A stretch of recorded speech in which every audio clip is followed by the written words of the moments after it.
বাংলাদেশ থেকে বিলুপ্ত হয়ে গেছে রাসেল ভাইপার। ঠিক তেমনি আপনাদের কাছ থেকে যানজটের কারণে, ধুলাবালুর কারণে বিলুপ্ত হয়ে যাচ্ছে রুটি মেকার।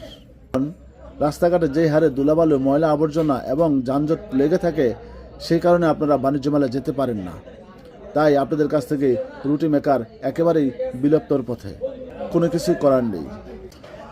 বাংলাদেশের যে কোনো প্রান্ত থেকে সরাসরি বাণিজ্য মেলায় না ঢুকে আপনি সরাসরি চলে যান মুরাপাড়ায়। ওখানে নদীর ঘাটে গিয়ে নদীপথে আপনি সরাসরি যেতে পারবেন বাণিজ্য মেলায়। সুতরাং বুঝতেই পারছেন, নো যানজট, নো ধুলাবালি, নো শব্দ দূষণ। মনে রাখবেন, আপনার সেই কাঙ্ক্ষিত রুটি মেকারটি কিনতে হলে এবং বাণিজ্য মেলায় সরাসরি যেতে হলে অবশ্যই আপনাকে মুরাপাড়া রুটটি ব্যবহার করুন। তো দেরি না করে চলে আসুন মুরাপাড়া বাজারে। ওইখান থেকে সরাসরি নৌকায় করে আপনি চলে যান আপনার কাঙ্ক্ষিত রুটি মেকার এলাকা বাণিজ্য মেলায়।